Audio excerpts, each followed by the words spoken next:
दिखा रहे हैं कि अब ये तो नहीं बोल सकते कि ट्रंप ने अटैक नहीं किया। अब what are they trying to do, Trump is not strategic, Trump is repulsive है। ये रिपल्सिव, इसका दिमाग चलो फोड़ दो, इसमें स्ट्रैटेजी नहीं जी, कोई रिपल्सिव, बस ये इमोशनल हो जाता है, हतोत्साहित हो जाता है, इसमें दिमाग नहीं। दिमाग का पूरा ठेका बरकत हुसैन ओबामा के पास और किसी के पास नहीं था। ट्रंप में दिमाग नहीं, रिपल्सिव, बस जाके फोड़ दो, ये ट्रंप ने किया। तो ये इनका पहला स्ट्रैटेजी है। क्यों? इससे क्या होगा, Trump will not be shown as a decisive leadership, Trump will shown as a impulsive leader. तो डिसाइसिव और इंपल्सिव में जो फर्क है, स्ट्रैटेजी और इमोशन में जो फर्क है, वो इसके जरिए धीरे धीरे लोगों के मन में दिखा रहे हैं। और क्या इलेक्शन आने वाला, यार तुम देखो किसको वोट करो, is he the right man. That is one of fun thing they are doing. अब ये जो इजराइल की विक्ट्री, पॉइंट नंबर 2, जो इजराइल की विक्ट्री हुई है, इजराइल की विक्ट्री को कैसे हम बर्बाद करें। देखिए, CNN of late anti Israel रहा है, बिकॉज जिन लोगों ने इसमें पैसा लगाया है, they are not pro Israel. और ये एक एंटी इजराइल जो नैरेटिव है, उसको बताना कि अगर इजराइल ने स्ट्राइक किया और इजराइल जीत गया, तो दुनिया में ये जो लेफ्ट लिबरल्स का एक कबाल चलता, जो कहता है कि डिप्लोमेसी करो, बातचीत करो, रेस्ट्रेन का ब्रिगेड भी है ना दुनिया में, इसको करो। एक ज्यूइश स्टेट का जीतना, एक मुसलमान स्टेट का हारना, और उसके अलावा फिर प्रीएम्प्टिव स्ट्राइक्स, जो यहाँ बहुत इंपॉर्टेंट पॉइंट है, preemptive strikes will become the name of the game. और ये क्या कर रहे हैं, they are trying to nullify preemptive strikes, कि प्रीएम्प्टिव स्ट्राइक से कुछ नहीं होगा, कि अगर आपने जाके फोड़ भी दिया, कल को सालों हम जाके पाकिस्तान को भी तो ऐसे ही फोड़ेंगे, आपने पाकिस्तान नहीं, इससे कुछ होगा नहीं जी, बस एक आध महीने में ना वो फिर अपना वो ताम टपोरा लेके टेंट के नीचे वो बम बनाना शुरू कर देंगे। तो प्रिवेंटिव स्ट्राइक्स को ये लीडर्स, जो डिसाइसिव लीडर्स हिम्मत देके प्रिवेंटिव स्ट्राइक्स करते हैं, इनको कैसे नेगेट किया जाए, इनको कैसे बिगाड़ किया जाए। और यही है लेफ्टिस्ट लॉबी का काम।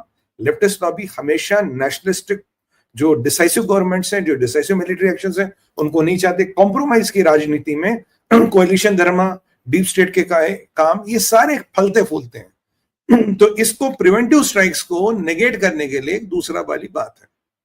तीसरी चीज है, ये जो CNN के एडिटोरियल वगैरह देखेंगे, कहां से आते हैं, ये सब साहब ओबामा के जमाने के, ओबामा के पौधे हैं। ये ओबामा का जो न्यूक्लियर पैक्ट था, ये उसी वाली रट अब भी लगा रहे हैं, उसी आइडियोलॉजी, उसी लेगेसी से अब भी टाई है। इनको अब भी लगता है वो जो सिविल, जो ओबामा ने डील की थी, वो सबसे बढ़िया डील थी, ये अमेरिका को लिबरेट करती है, अमेरिका को बचाती है। क्यों? ये जो डील है, और ये डील अमेरिका, अब जैसे मान लीजिए ट्रंप ने जाके स्ट्राइक कर दिया, अब जाके ईरान रुका, तो इससे पता क्या लगा, ओबामा ने जो किया दैट वाज नॉट राइट, जो डेमोक्रेट्स ने किया दैट वाज नॉट राइट। ये उसी तरह से है, आप कंपैरिजन कीजिए बिरयानी डिप्लोमेसी यूपीए की, बिरयानी डिप्लोमेसी, मुशर्रफ के साथ क्रिकेट मैच देखना, और मोदी जी का जाना, सालों को घर में घुस के मार के फोड़ के आना, ये मोदी का डॉक्ट्रिन है। मोदी जी कहते हैं सर्जिकल स्ट्राइक करो, मोदी जी कहते हैं बालाकोट करो, मोदी जी कहते हैं पानी बंद करो, मोदी जी कहते हैं ऑपरेशन सिंदूर करो, मोदी जी कहते हैं ऑपरेशन सिंदूर जारी रहेगा, और वहां क्या था, मुशर्रफ के साथ बैठ के मोहाली में बिरयानी खाओ और मैच देखो।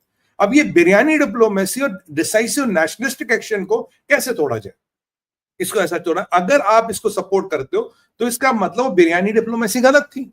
अगर आप इस ठीक उसी तरह से, अगर ये यहां इसको सपोर्ट किया जाता, तो इसका मतलब वो जो आपके यहां हो रहा था, वो जो ओबामा एरा में हो रहा था, that was wrong, that was not sustainable, that was not in the interest of America. तो ये अगेन एक नैरेटिव दूसरा सेटअप होके आ रहा है।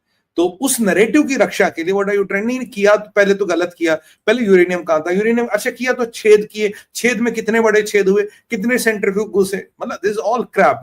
ट्रंप ने कहा है कि their program is dismantled, आइए कह रहा programme, they can never have the nuclear program again, 10-20 साल तक नहीं होगा, उसके बाद देखी जाएगी यार क्या होगा, दुनिया कहां रहेगी, नहीं चलेगी। अब यहां ये क्या हो रहा है कि यहां एक जो बाइडेन और ओबामा की हमेशा पॉलिसी रही है रेस्ट्रेन, ट्रंप की पॉलिसी रेस्ट्रेन नहीं रही है, ट्रंप की पॉलिसी एक्शन रही है। मनमोहन सिंह यूपीए वाली, सड़कें मत बनाओ, चाइना आ जाएगा, और ये पाकिस्तान को अटैक मत करो, 26/11 के बाद भाई फिर ये अटैक करेंगे। मतलब हमारी पॉलिसी है, हमारी स्ट्रेटजी के साथ हमें कुछ करना ही नहीं भाई। We have to do nothing. We have to be sitting on our ass and just waiting for them to come and kill us. Come kill us. We are doing nothing. सड़क नहीं बनाएंगे, चाइना आएगा, 26/11 के बाद attack करेंगे, तो वो आ जाएंगे। 1962 में एयरफोर्स ने कहा साहब हमें अटैक करने दो, नहीं आप मत करो, चाइना रिटेलिएट करेगा। ये रिटेलिएशन, ये मुल्ला ब्रिगेड की धमकियां, इसमें डर परपेचुअली रहो और इस डर के अंदर रह के कुछ मत करो। अब ये जो डॉक्ट्रिन बदल गया है, ये जो डॉक्ट्रिन को बदला है, ये इनकी बहुत काइंड ऑफ कहीं ना कहीं इनको तकलीफ हो रही है। ये डॉक्ट्रिन कैसे बदल गया, ये पब्लिक पॉस्चर ऑफ रेस्ट्रेंट से जो एग्रेसिव डिसाइसिव एक्शंस गवर्नमेंट्स ले रही, इसको कैसे नलिफाई करे, इसको हम कैसे निगेट करें, कैसे ये दिखाए कि ये एक्शन जो था इसमें अमेरिका युद्ध में आते आते बचा, अमेरिका को मिला कुछ नहीं। कैसे ये दिखाए कि हाँ ऑपरेशन सिंदूर से फायदा तो हुआ पर कोई पाकिस्तान पूरा खत्म नहीं हुआ, पूरे टेरर कैंप्स खत्म नहीं हुए। कैसे ये बता कि मोदी जी आपको नहीं रुकना चाहिए, मोदी जी आपको रावलपिंडी भी लानी चाहिए थी, मोदी जी आपको इस्लामाबाद भी लाना चाहिए था, मोदी जी आपको ये भी करना चाहिए। मतलब जितना लीडर ने किया उतना कम है। मतलब एक लीडर जो कुछ नहीं करता, ठंड पाके बैठा, दूसरा लीडर जाके करता, कह नहीं जो आपने किया इतना अच्छा नहीं किया, आपको साफ बेहतर करना चाहिए था, you should have done more. ये देखिए सिमिलैरिटी है दोनों में। यहां तरीका कुछ और होता, वहां तरीका कुछ और। यहां का मीडिया फिर भी नेशनलिस्टिक है। मैं कहूंगा भारत का पूरा मीडिया लगभग नेशनलिस्टिक है। 60-70% 20-30% मीडिया में गड़बड़ है।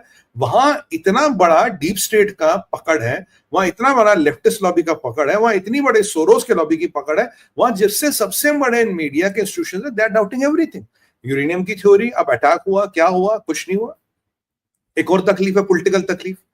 इस अटैक के बाद जो मागा का बेस है, जो ट्रंप का बेस है, राइट, उनको क्या दिखाना? उनको दिखाना है कि भाई जो ट्रंप है इंपल्सिव है, ट्रंप ये मीडिया पोजिशनिंग के लिए कर रहे हैं, ट्रंप ने जो किया उसका नतीजा नहीं आया, ट्रंप ने अमेरिका के एसेट्स को डिसमेंटल किया, उसके बाद पीस नहीं आई, उसके बाद सीज फायर नहीं हुआ, अब भी मिसाइलें चल रही हैं। जो बेसिकली हुआ, जो इतना पैसा लगा उसका रिटर्न नहीं है। We have disturbed the middle east, we are entered a war, और उस वॉर के इंप्लीकेशन आपके घर तक आएंगे। ये एक नया फसाड़ बना ताकि जो उसका बेस है, जो 79% लोग कह रहे थे कि आप जाके अटैक करो, उनको बताना आपने अटैक तो किया साहब, बट उसके अटैक से आपको मिला कुछ नहीं है, आप तो साहब बिल्कुल जैसे वैसे थे वैसे थे। इनफैक्ट खतरा और बढ़ गया, दिक्कतें और बढ़ गई हैं। अब आपके यहाँ कभी भी कुछ होगा, अगर कभी कुछ होगा तो आप बताइएगा ट्रंप ने क्या किया। ये जो नैरेटिव्स है, ये जो नैरेटिव सेट किए जाते हैं, ये बड़े डेंजरस और ये बड़े इंपॉर्टेंट नैरेटिव्स ये लोग सेट करते हैं, कह रहे कि साहब कुछ हुआ ही नहीं, राइट। दे बिकॉज ये क्या कहते हैं कि ये स्ट्राइक सक्सेसफुल हुए ही नहीं, ये डॉक्ट्रिन ही सक्सेसफुल नहीं है, तरीका ही सक्सेसफुल नहीं है, ये तरीका करना ही नहीं चाहिए था आपको। और what does people like CNN love grey zones. अगर एक डिसाइसिव चीज होगी तो वो कहां आर पार खत्म, ग्रे जोन, अध्ययन, एनालिसिस, किया नहीं किया, क्या करना चाहिए था, ये गलत है, वो गलत है। तो इनको, उनके लिए तो ये वाली एक परसिस्टेंट चीज है, how America is threatened, how America is under threat. But when America tries to go and mitigate the threat, when Bharat tries to go and mitigate the threat, तब इनको तकलीफ होती नहीं, ऐसे कैसे कर दिया। इवन ऑपरेशन सिंदूर में ये वही लोग थे भाई जिन्होंने ऑपरेशन सिंदूर पे भी क्वेश्चन मार्क लगाए। इन्होंने ये भी कहा नहीं क्या मतलब नूर खान ठूक हुआ, नहीं हमें क्या पता कैराना में क्या हुआ, हमें क्या पता। मतलब तो तुम्हारे एक बंदे को डाल के देख ले कि इसको रेडिएशन लगी नहीं लगी। That is what they again are using the same things again vis a vis India again.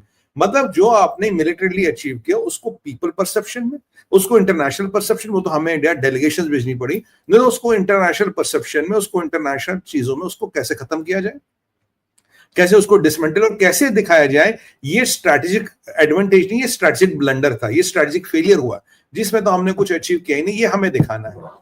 अच्छा, दूसरा इनका लॉजिक होता है, एक कहते हैं कि जी अगर हम करेंगे स्ट्राइक हो गई, इसमें क्या हो गया, मतलब स्ट्राइक हो गई होगी CNN की, खासकर CNN से अपेक्षा करते हैं लोग जाके आप फील्ड में रिपोर्ट करो। अब CNN वालों को फील्ड में रिपोर्ट करना आज की डेट में इनके लोग जाने को तैयार नहीं। Nobody wants to go to the field, nobody wants to report from the field। अब फील्ड में रिपोर्टिंग करनी पड़ेगी तो गोली भी लग सकती है, कुछ एब्डक्शन भी हो सकता है, किलिंग भी हो सकती है। ये वहां जाना नहीं चाहते। आपको याद होगा कि अमेरिका का जर्नलिस्ट गया था ईरान, उसको अपडेट कर लिया गया था, बड़ी मुश्किल से अमेरिका उन्होंने उसे छुड़ाया। तो अब जब फील्ड की रिपोर्टिंग करनी आएगी, जाने पड़ेगा, तो ये जाना ही नहीं चाहते। इससे अच्छा क्या कहते हैं भाई साहब जो हो रहा है अच्छा हो रहा है, हम स्टूडियो में बैठ के सारे कार्रवाई करेंगे, हम कहीं नहीं हिलेंगे, यहीं से बोलेंगे क्या हुआ क्या नहीं हुआ, सब मामला फेल हो गया। Why to go out there and start reporting what people are expecting you to report, you don't want to do that job. ये सीधी सी बात है, डोंट वांट टू। अरे यार ये बार बार किसका